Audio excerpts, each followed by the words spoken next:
não tem problema, você pode vir na aula inaugural, dia 24. Você pode frequentar por 3, 4 aulas para você entender como é que funciona o curso. E depois você decide se você deseja continuar o curso de teologia ou não, tá bom? Vamos à palavra de Deus, depois de tantas comunicações assim. Eu convido você a abrir a sua Bíblia em Marcos, no capítulo de número 11.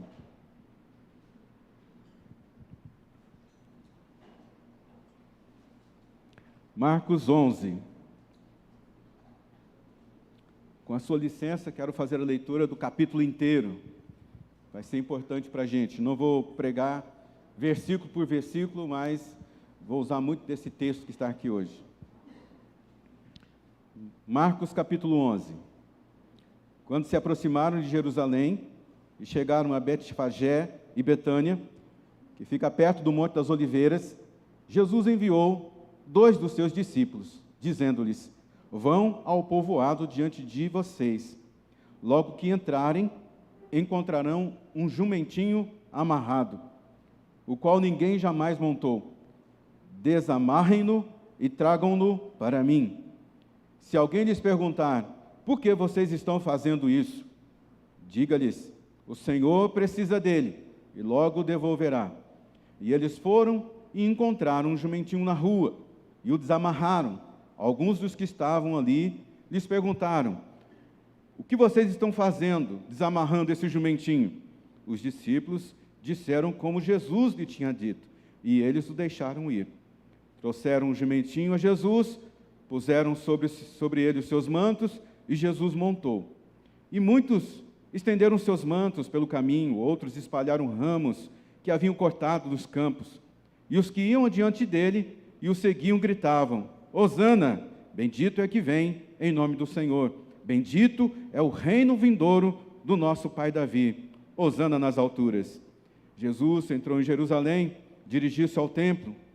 Presta atenção nesse versículo, é muito importante.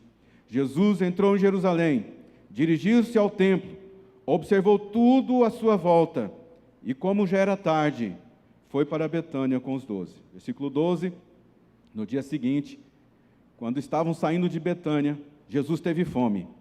Vendo à distância uma figueira com folhas, foi ver se encontrara nela algum fruto.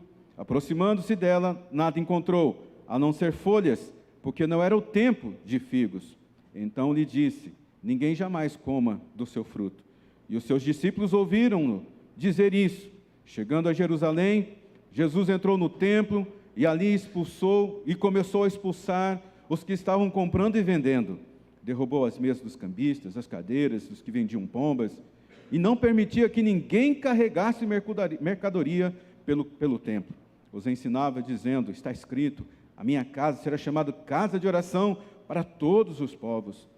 Mas vocês fizeram dela covil de ladrões. Os chefes dos sacerdotes, os mestres da lei, ouviram essas palavras e começaram a procurar uma forma de matá-lo, pois o temiam, visto que toda a multidão estava maravilhada com o seu ensino. Então, ao cair da tarde, eles saíram da cidade. De manhã bem cedo, passaram e viram a figueira seca, desde as raízes. E Pedro, lembrando-se de Jesus: mestre, vê, a figueira que amaldiçoaste secou. Jesus respondeu: tenham fé em Deus. Presta atenção nesse versículo. Tenham fé em Deus. Eu lhes asseguro que se alguém disser a este monte: levante-se e atire-se ao mar, e não duvidar no seu coração, mas crer que acontecerá o que ele diz, assim lhe será feito. Portanto, eu lhes digo, tudo que vocês pedirem em oração, creio que já o receberam, e assim sucederá.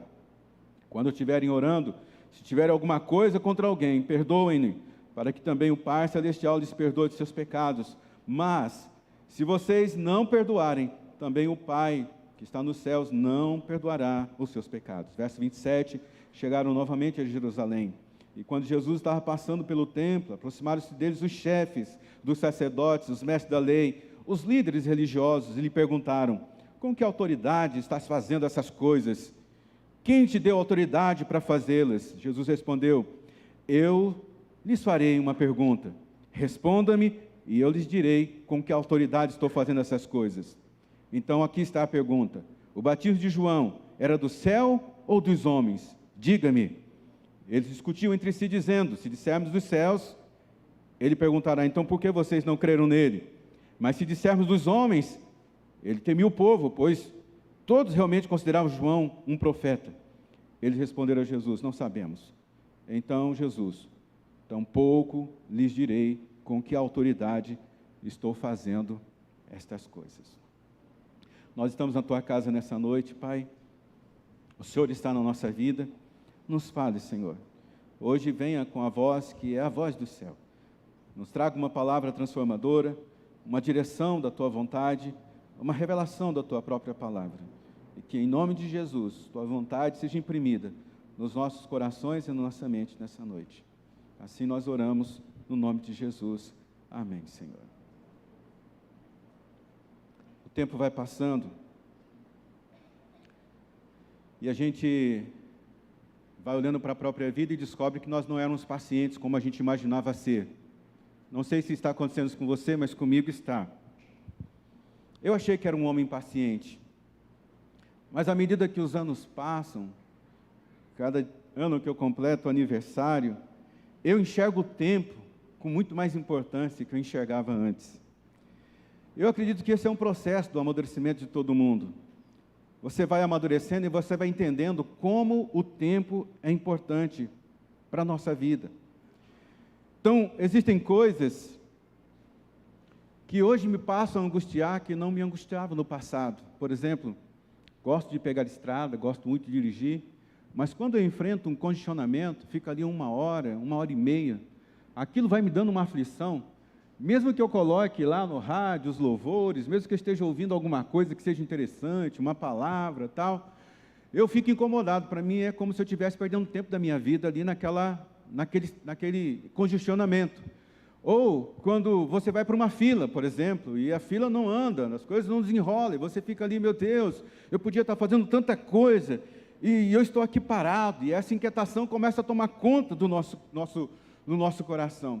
É essa sensação de que eu estou estagnado, eu estou parado, nós estamos amarrados, estacionados, a gente está perdendo tempo. Era para a gente estar mais distante, era para a gente ter conquistado mais, era para a gente ter evoluído mais, mas a gente está naquele estado de paradeira. É lógico que quando você está descansando, o descanso é esse lugar que você vai e você realmente se desliga de tudo, você para de tudo. Porque se você vai para o descanso e você não se desliga das coisas periféricas, você não vai conseguir descansar. Não estou falando desse tempo de descanso que todos nós precisamos. Eu e Neise tínhamos um tempo espetacular ontem, nós conseguimos ficar afastados do celular por 2 horas e a gente pôde fazer um flashback da nossa vida assim, puxa, quanta coisa a gente já venceu, olha como nós conseguimos chegar até aqui, olha quantas coisas Deus já nos livrou, olha quantas coisas Deus já fez por nós. Mas tempo de descanso é para isso.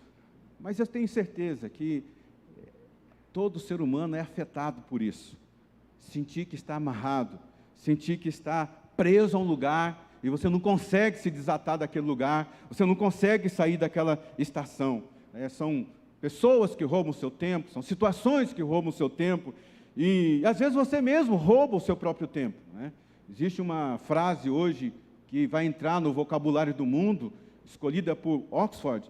Eu não consigo pronunciá-la em inglês, mas é mais ou menos miolo mole, massa mole. O nosso cérebro está se tornando isso, porque no nosso tempo de descanso, a gente fica rolando a tela do celular, buscando coisas para poder nos aliviar de outras coisas, criar um campo, um bolsão de nada para a gente. Só que com isso a gente não está conseguindo pensar, meditar nas coisas que são básicos na vida. E esse sentimento de estagnação nos tortura. Esse sentimento de estagnação, ele, assim, mata a vida da gente por dentro. Uma igreja estagnada, que não sai do lugar, um emprego que parece que não vai dar lugar nenhum, uma empresa que não avança. Toda empresa precisa avançar. Um negócio é negação ao ócio. Ócio é aquele tempo que você não está fazendo nada, não está produzindo nada. Negócio é negar o ócio. Então, se você está negando o tempo de paradeira, aquilo que você está aplicando força, energia e entendimento, ele precisa prosperar, ele precisa avançar. Às vezes é um relacionamento que ele não sai do lugar, é um casamento que parece que não evolui. O casamento é essa ferramenta dada por Deus que nos aprimora, que nos molda, que nos transforma. Mas, às vezes, a gente olha para o lado e vê, pô, meu cônjuge não mudou, meu marido não melhorou, minha esposa não melhorou.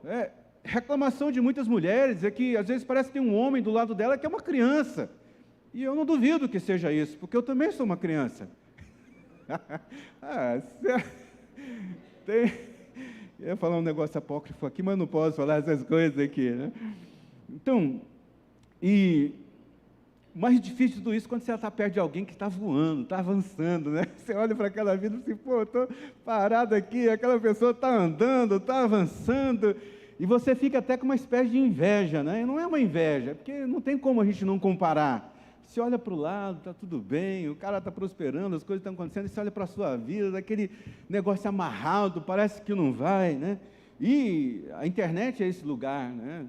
Eu tive a oportunidade de estar ali com os meus amigos, um final de semana desses, fazendo uma pescaria, e sempre que a gente posta alguma coisa na internet, a gente posta o nosso melhor momento, não é verdade? A gente está maquiado, está com uma roupa bonita, e eu na minha pescaria postei o meu melhor peixe que tinha lá, que na verdade era um peixe muito pequeno, mas que a hora que aproximou da câmera, ele ficou grande, né? Porque a gente está nesse lugar que a gente quer mostrar que nós estamos bem. E às vezes a gente olha para o lado e vê lá, né, que está pescando bastante, pescando peixe grande, e você não está pegando nada. Essa história de Marcos capítulo, andei tanto assim, para a gente voltar aqui para o texto, essa história de Marcos capítulo 11, ela é muito interessante, né? Tem várias coisas acontecendo aqui. Meu coração ficou fixado aqui nesse versículo 11, que Jesus entra em Jerusalém e diz aqui o texto que ele observa tudo em sua volta. Meu Deus do céu, o que será que passou pela cabeça de Jesus? Ele observando tudo aquilo, e ele diz aqui o texto que, como já era tarde, ele foi para Betânia com os 12. Uma vez eu estava tendo uma aula com um professor, ele é um dos doutores de teologia, um dos poucos doutores de teologia no Brasil. Ele defendeu a tese de doutorado dele na área de sexualidade nos Estados Unidos, dentro da PUC, dentro de um convento católico. Ele foi me dar uma aula e eu fiquei muito bravo com ele, porque professor é assim, o professor tem que provocar você a uma reflexão, o professor não pode dar as respostas para você, ele tem que dar uma direção, mas você tem que pensar acerca daquilo.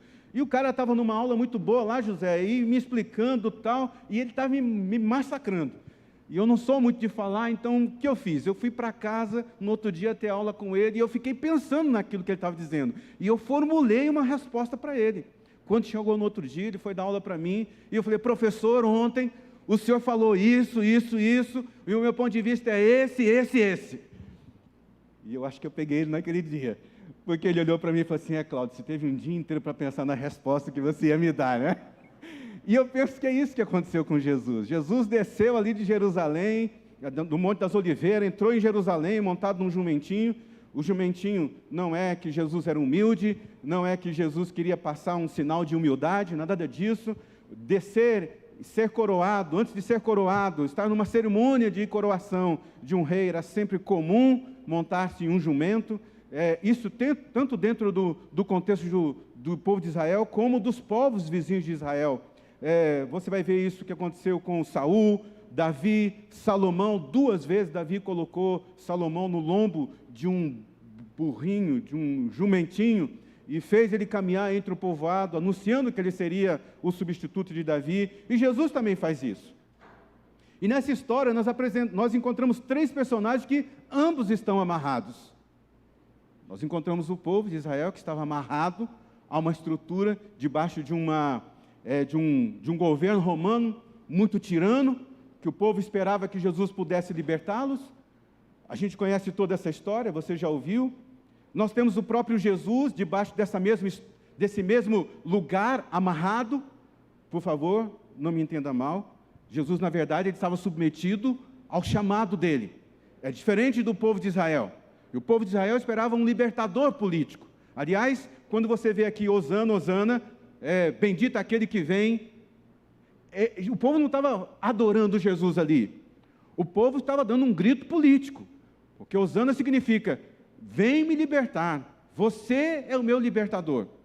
E é interessante que quando a gente está amarrado, preso em uma situação, tudo o que nós queremos é um libertador. Que alguém venha e tire a gente daquela situação. Já passei por isso tantas vezes na minha vida. Uma vez estava passando muita necessidade no seminário, nós tínhamos levado para o seminário, eu sempre gostei de coisas antigas, cédulas, notas, e eu descobri que na Praça São Espenha, pessoas ali negociavam notas antigas, moedas, e eu peguei minhas moedinhas, estava faltando coisa dentro de casa, leite para a Rebeca, leite ainda não estava acabando, mas a gente estava numa situação muito difícil. E eu peguei minhas notas, peguei minhas moedas, e fui até a Praça São Espenha, para encontrar um libertador, encontrar alguém que pudesse comprar aquelas coisas de mim e pudesse me dar um alívio financeiro. Só que minhas notas não valiam nada, então não me ajudou muito isso. O fato é que quando a gente está nesse lugar, assim, parado, a gente quer sempre um libertador, e o povo de Israel queria isso também. Jesus, em contrapartida, ele estava também amarrado, mas ele estava amarrado no seu chamado. Jesus, você vai observar que em todo o ministério de Jesus, apenas uma vez ele orou 3 vezes. Quando ele fez isso? Quando ele estava no Getsemane. Quando ele disse, Senhor, se for possível, afasta de mim esse cálice. Jesus orou pelo mesmo motivo, para que ele passasse por que ele não precisasse passar pela cruz, por 3 vezes. Mas ele estava amarrado ao chamado de Deus para a vida dele. O silêncio de Deus em não responder a oração de Jesus ali no Getsemane, era esse silêncio que dizia, meu filho, sua vida foi designada para ser um salvador, eu não posso tirar você desse lugar. Jesus então estava amarrado no propósito de vida dele, no chamado de vida dele. E detalhe, não quero dizer que Jesus estava amarrado pela circunstância, Jesus ele se autoimpôs isso, ele diz, eu me ofereço. Ninguém pega a minha vida. Você lembra desse texto? Ninguém tira a minha vida. Eu dou a minha vida. Então, ele estava preso a esse lugar por própria escolha. E a gente tem o jumento, né? O jumento também estava amarrado. Então, são 3 personagens aqui no grupo, porque o jumento não é burro, mas ele é um personagem. E ele estava amarrado. E é interessante que Jesus diz, vocês vão lá e vocês vão encontrar um jumento amarrado. Deus sabe onde esse jumento aqui está amarrado. Deus sabe onde você está amarrado. E o que acontece? O que nós podemos fazer? Como é que a gente rompe esse... Meu Deus, eu pulei muita coisa aqui, hein? Como é que a gente vence esse momento de estagnação na nossa vida? Como é que a gente vence uma área de estagnação da nossa vida? Como é que eu rompo com essa prisão de uma área de estagnada na minha vida? Existem 3 coisas que a gente vê aqui nesse texto muito claramente. Primeiro, você tem que orar para ter o fruto que você ainda não tem. Porque quando você está estagnado numa área, significa que você não tem o fruto para você sair daquela estagnação. E você precisa desenvolver esse fruto. Interessante isso, né? Porque Jesus vê de longe uma figueira, frondosa, galhos fortes, folhas verdinhas, tudo perfeito naquela figueira. Só que quando ele chega perto, não tem figos. Aqui existe um segredo. Eu não consigo revelar isso para você. Porque Deus, Jesus, olha para aquela figueira, frondosa, bonita, exuberante, mas que não era tempo de dar fruto. E Deus exige fruto dela. Por quê?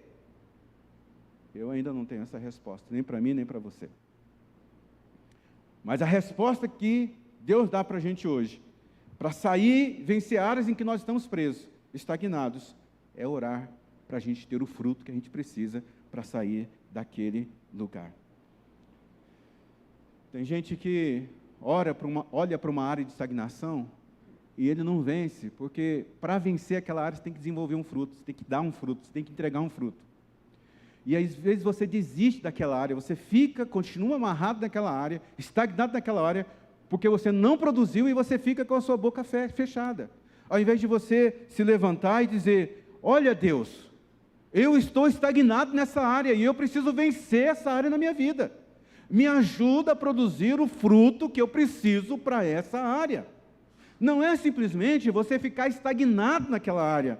É você pedir para Deus ajudar você a produzir o fruto necessário para você vencer aquela área. porque senão você vai ser apenas uma figueira frondosa, bonita, as folhas estão verdes, lá na internet está tudo muito bonito, está tudo muito bem, mas na hora que vai ver, na hora que precisa, você não tem esse fruto. Peça a Deus. Amanhã você vai para o trabalho, talvez você esteja num momento de estagnação no trabalho, você está se arrastando para esse trabalho, e você acha que a única solução para você é você entregar o seu currículo e sair daquela empresa. Talvez não, talvez amanhã, quando você for para aquele trabalho, se arrastando, você diga: Deus, esse trabalho está sendo frutífero, me dê um fruto bom. E quem sabe amanhã mesmo alguém não procura você e diz assim: eu tenho olhado o seu esforço e já está na hora de você mudar aqui, está na hora de você ser promovido. Ore, ore, ore. Irmãos, um dos maiores desafios nossos hoje é orar. Não pense que esse desafio é diferente na vida de pastor, não. Todos nós pastores aqui, pastoras, passamos pela dificuldade de oração. Se nós estamos assim, muitos crentes estão assim também. Muitas nossas coisas seriam resolvidas com oração. Nós deixaríamos de frequentar profissionais, talvez, tomar medicamentos, tomar decisões erradas, se nós orássemos antes. Ore, ore, ore, ore. Quer sair da estagnação? Ore. Segunda coisa, não terceirize a sua responsabilidade de um encontro com Deus. O texto diz aqui que Jesus, quando ele volta para Jerusalém, a primeira coisa que ele faz, ele vai ao templo. E quando ele vai ao templo, a Bíblia diz aqui que ele expulsou os cambistas de lá.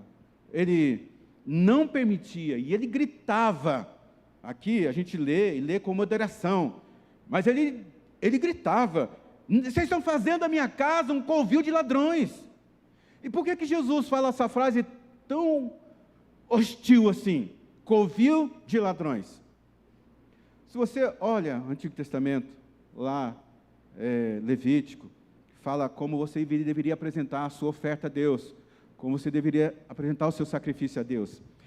E lá diz assim, olha, que você deveria olhar das suas crias, dos seus animais, a hora que nascesse primeiro, o primogênito, e aquele animal fosse puro, sem mancha, você deveria separar aquele animal. E quando você separa aquela ovelha, você passa a ter um relacionamento com aquele sacrifício.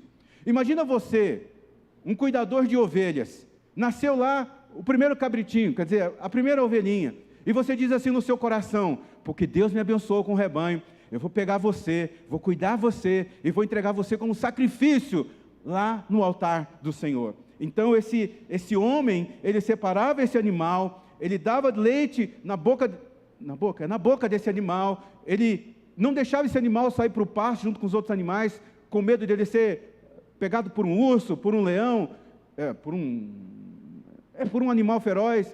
Ele cuidava daquele animal, até que ele chegasse a 1 ano, para que ele pudesse ser entregue no sacrifício. Se você fosse um fazendeiro, um cultivador de terra, o primeiro fruto que dava, ia lá e colocava um papel em torno daquele fruto, que era para guardar ele de insetos, para preservar aquele fruto, porque aquele fruto era a primícia do seu trabalho, era a primícia da bênção de Deus.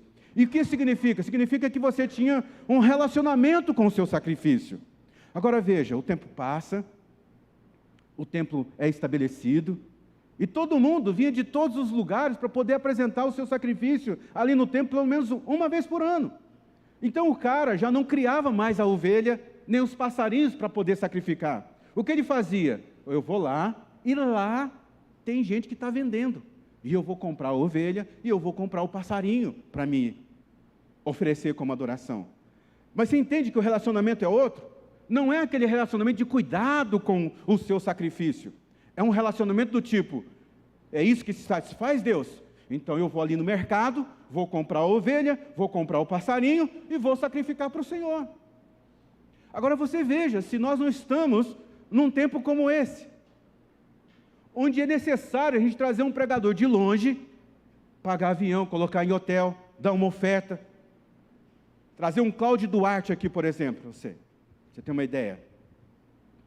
É preciso pedir escolta. Excelente homem, não estou falando dele, por favor, estou falando do meu relacionamento com Deus como adorador. Parece que eu tenho que vir alguém de longe para poder fazer um negócio que eu tinha que fazer o esforço do sacrifício. Eu sento aqui como você está sentado, ouço qualquer pessoa que vem ministrar aqui, e eu ouço com atenção e vou dizendo para mim: Cláudio, como é que está a sua vida diante da palavra que está sendo pregada? Onde que você tem que melhorar? Agora, eu preciso que alguém venha de longe para poder entregar uma palavra que é de Deus, para que eu possa acreditar. Você entende que, às vezes, nós estamos terceirizando o nosso relacionamento com Deus, nosso encontro com Deus? Irmãos, por que os cantores gospel cobram de cachê 100, 200, 300, 400 não, mas 100, 200 mil reais para fazer uma apresentação? Porque nós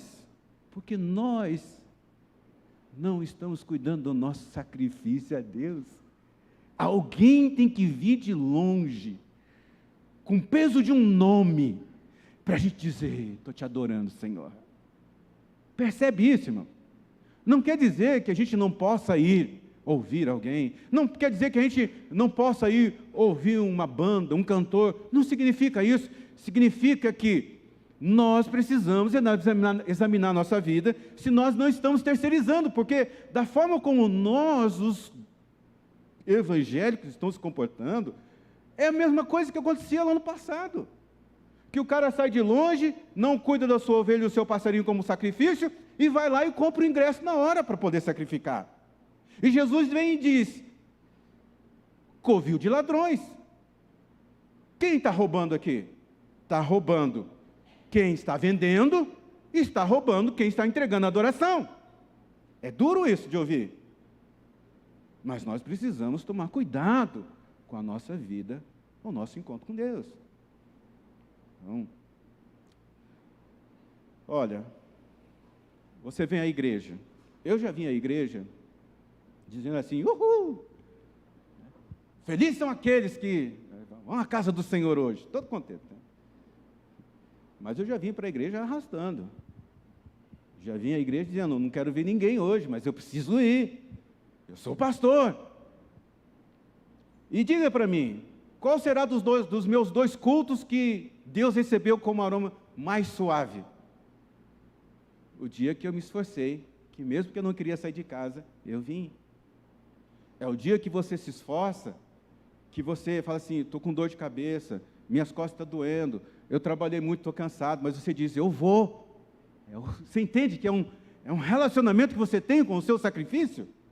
O dia que você vê que está com saúde, está tudo bem, está válido, lógico que está válido. Mas o dia que eu não estou bem de saúde, meu humor não está bem, eu não queria, mas você se esforça, você se flagela, você é o sacrifício. E Deus olha lá do céu e diz assim: como eu sei que você me ama de verdade, como eu sei que você valoriza esse momento precioso comigo. Então, quer romper com áreas de estagnação na sua vida? Não terceirize a sua responsabilidade com o encontro com Deus. Não adianta você olhar para o louvor e falar assim: o louvor estava ruim hoje. É mercador. Não adianta você falar e falar assim: hoje não foi uma palavra boa. É mercador. É relacionamento. Terceiro e último lugar, como eu venço um estado de estagnação? Não tenha medo do que os outros vão falar. Então, a Bíblia diz que os saduceus, os fariseus, os mestres da lei, eles gostavam de rotinas espirituais, mas eles não gostavam de profundidade. Então eles questionaram Jesus, o texto está aí: com que autoridade você está fazendo isso? Com que autoridade? Quem mandou? E Jesus, que conhece todo o coração de todo mundo, né? Jesus diz: eu vou responder para você, mas eu só vou responder para você se você me disser esse enigma aqui. O batismo de João, como é que ele era? E você percebe que o pessoal aqui, esses doutores da lei, eles ficaram com medo de se posicionar. Eles falaram assim: bom, se a gente der essa resposta, ele vai pensar isso. Se nós dermos essa resposta, ele vai agir daquela forma. Então, o que eles escolheram? Eu falei assim, vamos dizer que a gente não sabe nada. Eu não sei a resposta, Jesus. Eu não sei. Diz aí para mim. Eu não vou dizer. Vocês estão com medo de se posicionar? Vocês estão com medo do que os homens vão achar? Então, eu não vou dizer para vocês. Se você quer romper áreas de estagnação da sua vida, você não pode ter medo dos outros. O que os outros vão falar? Ah, vão falar que você agora é um crente, que você é isso, que você é aquilo outro. Deixa falar. Mas se posicione como cristão, como filho de Deus. Não vá nas conversas. Eu sou filho de Deus. Eu sou filha de Deus. Eu me comporto dessa forma. Esse aqui é o meu estilo de vida. Ah, mas o que os outros vão dizer? Não importa o que os outros vão dizer. A Bíblia diz que sempre que for possível, tende paz com todos. Então, trate todo mundo bem, mas não negocie sua fé. Não negocie o seu posicionamento. Não negocie a sua consciência, a consciência de Cristo em você. Não vá navegando nesse oceano da vida, oceano das vontades dos outros. Não. Se você fizer isso, vai perder sua alma, vai perder a sua vida, vai roubar o significado de ser um cristão, um crente nesse mundo. Talvez a instrução de Paulo nos ajuda bastante nessa noite, mas pela graça de Deus, eu sou o que sou. Eu sou o que sou. Eu sou o que sou. E sou pela graça de Deus. Pela graça de Deus. Se sinta cheio de autoridade para vencer na vida. Se sinta cheio de autoridade para vencer as lutas do seu casamento. Se sinta cheio de autoridade para se santificar. Você pode fazer isso sim. Se sinta cheio de autoridade para orar, porque muitos de nós não oramos porque achamos que não temos autoridade. Nossos pecados são muitos e a gente então, por que a gente vai orar? Se sinta autoridade para aconselhar as pessoas conforme os princípios do reino de Deus. Se sinta cheio de autoridade para ser a resposta para o seu ambiente de trabalho.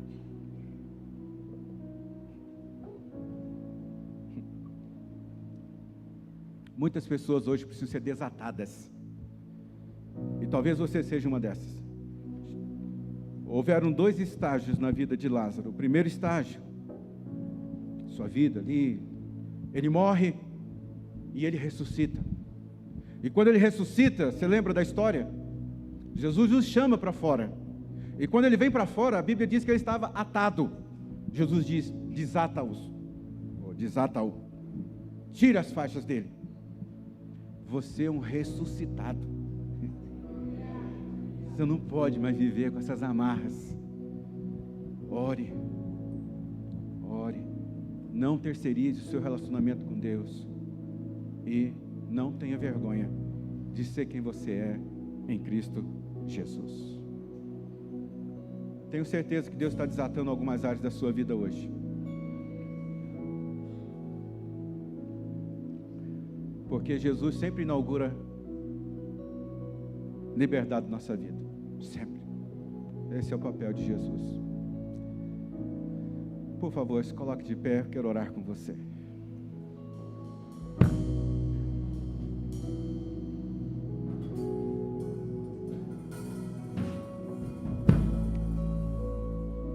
Você pode fechar os seus olhos? Há liberdade em Cristo. Você é livre em Cristo.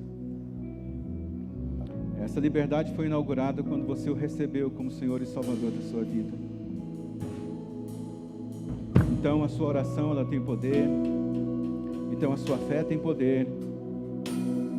Sua vocação, seu chamado tem poder. Não terceirize aquilo que você mesmo tem que se quebrantar diante do Senhor. Abrir a boca para louvar o Senhor mesmo quando não tem vontade. Vir para uma celebração, para o templo, mesmo quando você está doente ou quando você não está muito bem. Vencer as impressões dos outros. ninguém de fato conhece o seu coração como Deus conhece. Não importa o que os outros vão falar, importa é a impressão que Deus tem da sua vida, do seu coração. Hoje Deus está desatando você de olhares de condenação, olhares de desconfiança, porque pela graça de Deus você é o que você é. Deus está te transformando, Deus está te edificando. Você está firmado na rocha que é Jesus. E inaugurou-se um tempo de transformação na sua vida. Talvez você não é a pessoa que deveria ser, mas muita coisa Deus já te conscientizou, o Espírito Santo já te tocou, e você já começou uma transformação na sua vida. E você será um ponto de atrair muitas pessoas para Jesus. Você vai ser uma pessoa que vai desatar o caminho de muitas pessoas. Você vai desatar a vida de muitas famílias, só porque você disse sim para Jesus, porque você está se entregando a essa obra que Ele está fazendo na sua vida.